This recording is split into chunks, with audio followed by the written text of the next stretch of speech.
I'm like, damn, this is a big fish. I'm scrambling to grab the net.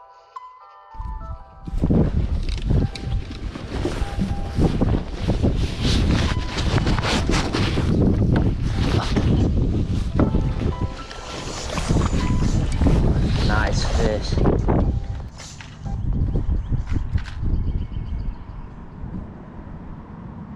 Yo, what is going on, everybody? It's Fishing with Calvin, and today we're back with another video. I'm just gonna go right out and say it.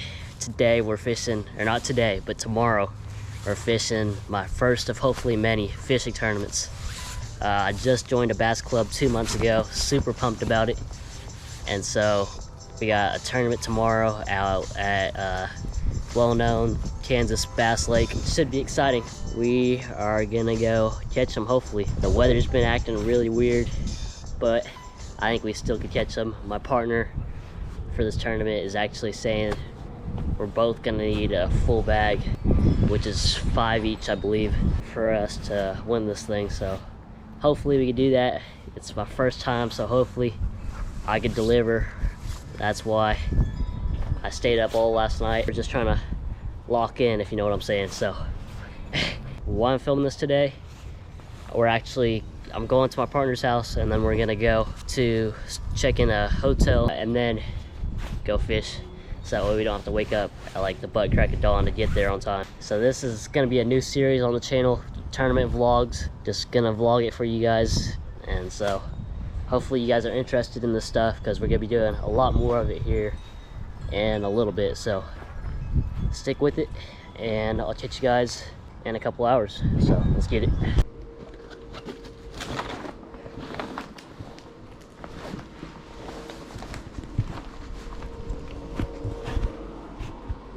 Tournament day.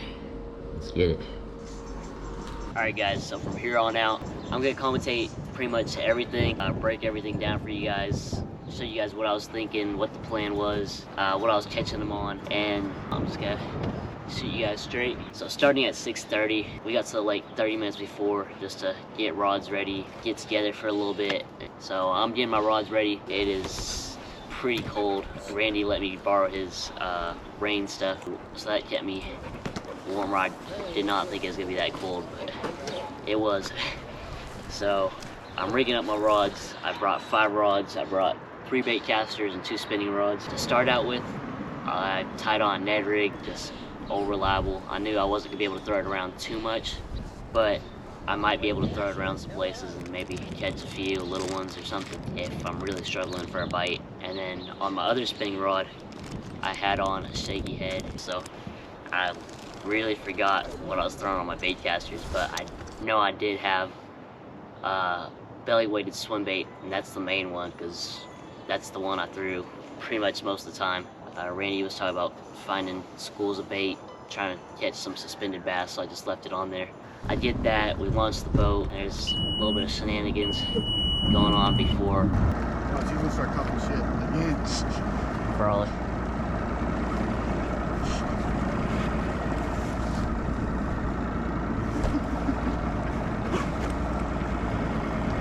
Hey, none of that, none of that. Save that for your night job.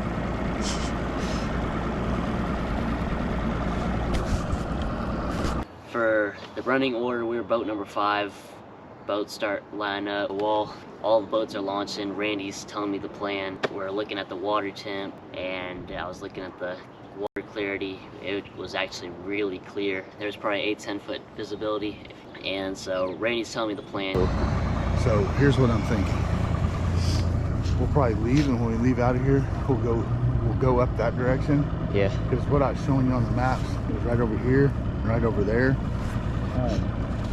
So I think we'll go that way. We'll work it. We'll see what we get, and we'll work our way this way on that northern thing. He's telling me we're gonna go up north because that's where there's been the most sun, which means the water's warmer, which then means the bass are more active. And he said we're trying to find some suspended bass, 8 to 15 foot of water. So that's exactly what we do. Once our boat number is called, we make a run. I'm pretty sure almost all 5 boats went to the north end of the lake. With us being number 5, and there's only 7 boats, unfortunately somebody took the spot that we were going to, and so we had to come up with a plan B. So we ran up a little bit further than what we were gonna do, avoiding stumps and trees and everything. I forgot to tell you guys, but Randy just got a new boat, and this is not the lake you want to be running a new boat, tearing it up on. But we were careful.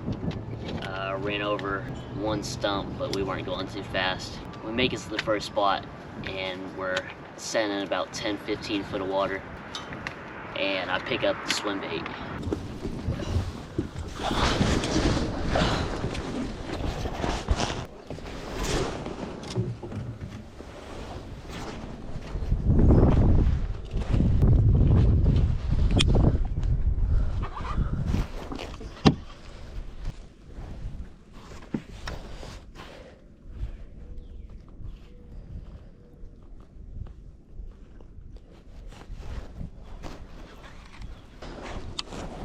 Randy's got on a spinner bait and a jerk bait. We're just trying to find some bass feeding, and we're just fishing a flat right next to like our timber field basically.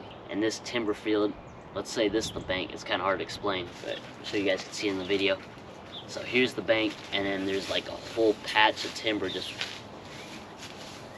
my dog's trying to eat my GoPro at the moment. But yeah, so there's a whole tree field coming perpendicular. I forgot what the term is. Might have fell asleep in math class last week, so I think it's perpendicular. Yeah, so we just fished this for a while. We go through it a little bit. We fish. So here's the stump patch, and we're just going along the edge of it, fishing along it, and no bites come. But around 15 minutes in, something like that, we hear somebody from all the way across the lake screaming. I think they caught one. You got one? So in my head I was thinking, man, this might be a good day. We fished the stump field for about 30 minutes, 45 minutes, don't quote me on that, but I think Randy may have got a bite. I think he snapped off on a jerk bait. Unfortunately I didn't get that footage. No, Maya. She is chewing on the boat motor cords. So at this point, after an hour's gone by, the water warms up like a degree, and we run up way shallow. I'm talking like 5 feet. See the bottom. We're just trying to see if there's any fish that are just pushed up shallow.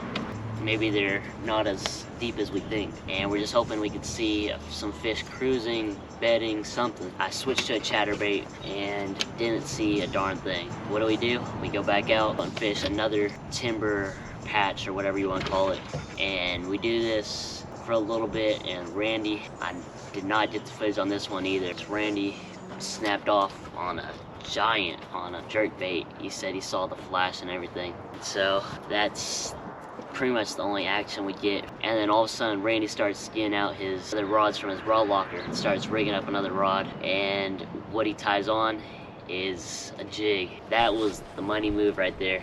This is what pretty much, if we didn't change up our tactics, we probably wouldn't have caught a fish all day. It would have got zeroed. So Randy ties on the jig, and I think he ties on a beaver bait as well. And so I'm telling you guys, like within a couple casts, he just lays the hammer on a nice one, which ultimately changed the momentum for the day.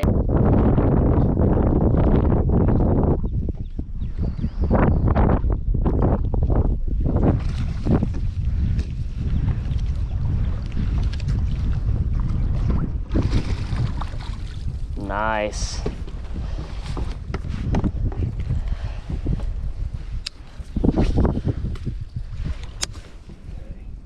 It's chubby. So Calvin, how this works, it's something, remember, like these boards, especially in the summer, you dip them, it'll help the slime coat on the fish. Yeah. So what we do, you just put the fish on there. It has been a week since I filmed this video, and so I think that was a 19-inch fish, somewhere around there. My video cut out right at the worst time, right when he was saying the length. And so for this tournament, instead of weighing the fish at a weigh-in, we're doing the length of the fish, releasing it on the spot, which is pretty smart if you ask me. So once Randy catches this fish and releases it, I decide to tie on the jig as well, just because we don't have nothing else to go off of. It could be a lucky fish, but it may not. Randy was telling me that that fish came right off a tree, right around like a depth change. It was by some grass. Like, there was moss out there, but there was also like I forgot what it's called. It's some kind of grass, and that's what the fish were relating to, what they were holding on just for the moment until they could get up shallow and start having their babies. And so this is the pattern we went off of pretty much all day. So we make another run, and unfortunately I missed 2 fish catches on my GoPro. I turned it off for a little bit because I didn't want to be messing around with batteries, so I tried saving some batteries, and I missed one of Randy's fish, and I missed one of my fish. We went way up in a cove, and we were just fishing timber, flipping at timber the whole time with jigs and beaver baits. I'll show a photo for you guys of my fish. It was a decent fish. It was 16 and a half, I think, and Randy's was a pretty nice one too, I think. We started going up in this cove. Randy caught his closer towards the outside of the cove, where the main lake meets the cove, and then farther back, way back in the cove, I caught mine on the jig that I tied on. I'll show you guys here. This is a Berkeley, one of Berkeley's new jigs. This is the exact jig right here. It's pretty beat up, but. And I'm throwing this on my Daiwa Tatula 8:2 to 1 gear ratio, I think, and the KVD, loose KVD rod. And so that's the jig right there. I forgot what size it is. It's no less than a quarter and no more than a half ounce. And so this was a game changer for us, this pattern. We were finding these fish in 8 feet of water, just like the other ones. 8 feet of water right next to some trees, right next to some timber. As the day went on, the temperature warmed up, we just started catching them. And then paired with this jig, I had a little Berkeley power chunk. I think these are pretty new as well. Perfect trailer for a jig right here. Let me show you guys. Watermelon red color. It looks a little weird, but it definitely did the trick to fool that one bass. Just using that as a trailer, and that's what that fish wanted. So we're working this cove. We worked this cove pretty dang good. So now back to where I started filming again after being a bonehead and forgetting to turn the camera on. We're on the back side of it now, working our way out, and Randy gets a nice one up shallow. And this was the odd one of the day right here. It was a male up shallow, 5 foot of water, and he caught this on a beaver bait, I believe. That tree that was back there? Yeah, it was off a tree.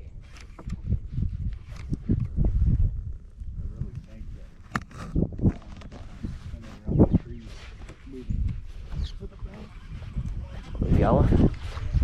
Will it keep? Yeah. Nice. Come here. Open your mouth. Good stuff. Now he was off that. See that stump right there? Yeah. That's where he came from. And this is a male. I'm gonna face into the wind that way.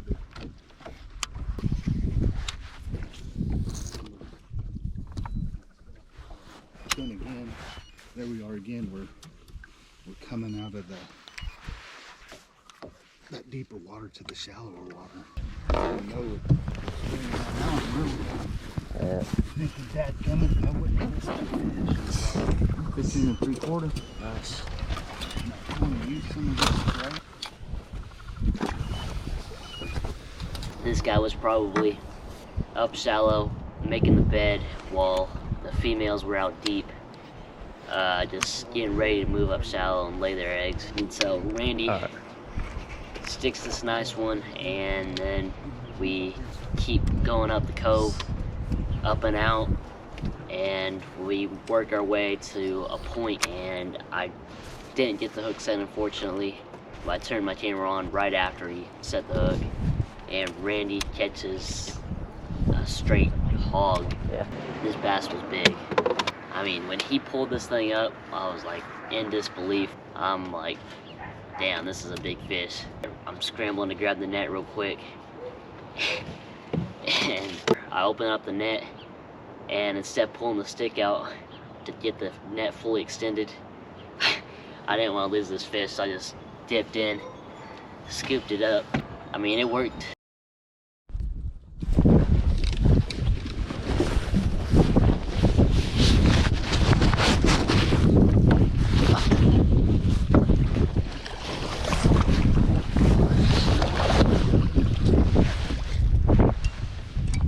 Nice fish.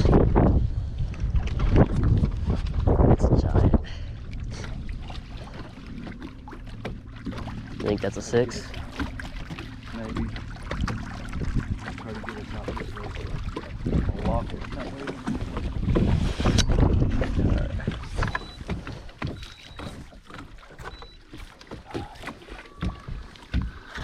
So.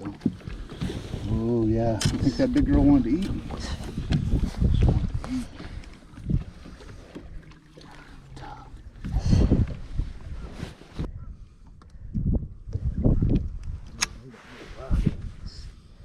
She's 20. 20? 20 inches. Nice. Man,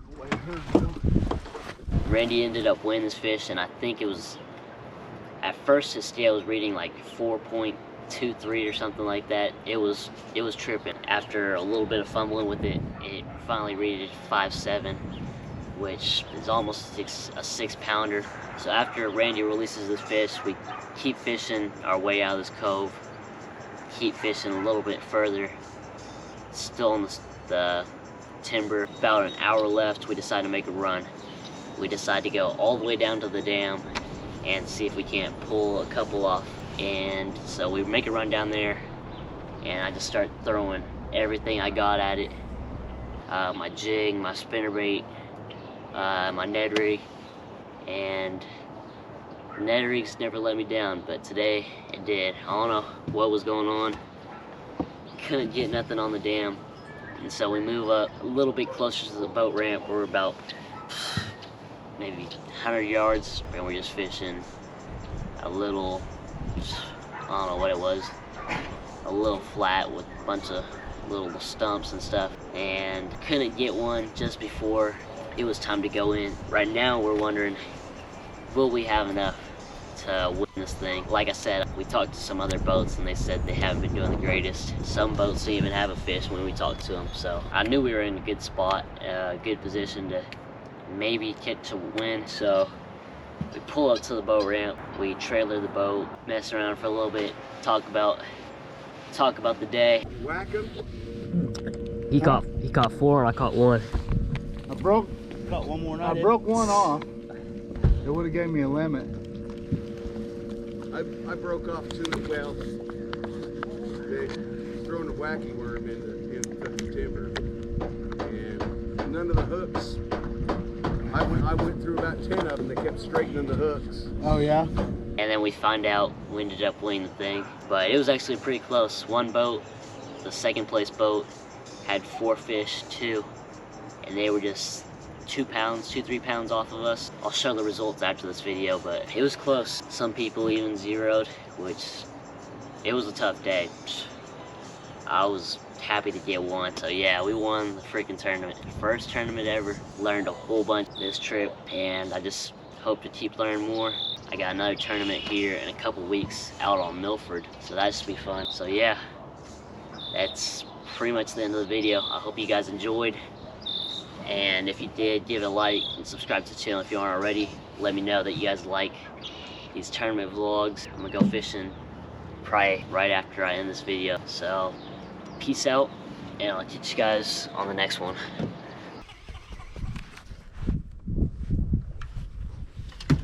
Oh.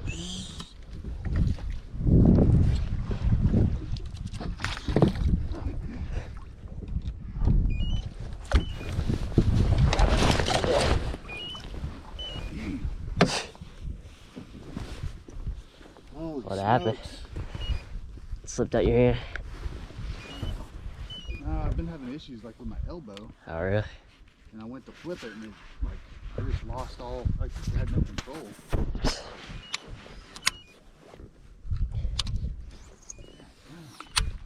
don't care if you want thirsty treat. But that one I broke off this morning coming off the drop in the grass was on the flat. But when it rolled, I was like, I was like, oh, because I knew. I saw the big old white belly. Wrapped around the stump there, and I'm watching them going like that. There you go. Yeah, that one would have went over 20. I know that. What else My dick's a foot long. Anybody's curious about it? Just let you know that. My dick's a foot long. It don't look like it, but it is. How come you get to keep the pin? I do, mate. personal. I know it's personal. You're gonna say tell me All right, so boat 1 is Bobby and Pickett. 2, Zach or Chuck and Zach. 3, Jeff, JR. 4, John and Pat. Me and Calvin 5. Dave and Don 6. George and Jack 7. Calvin, go. Dude. Hope you all got that. Hey, you're not gonna get to fish. You're in a brand new boat. Watch out for that stick. Grab that stick. Grab that stick. And I'm sorry you don't have a seat for the back. I know he said you get a seat for your partners. You might get 10 casts in there. Make them count. Don't stand a chance today. He's gonna go, oh, watch out for that stick. Watch out for that stick. Grab that stick. Grab that stick. No, it'd be more like, hey, rock the boat, Calvin. We gotta get off of this He's stump. gonna have you freaking standing up, nose down, while he's running around so you don't hit nothing. Come on. Oh, hold up, Zach. Hold up. Pull forward. I didn't put the plug in it. That could have been bad. Why you want to drink?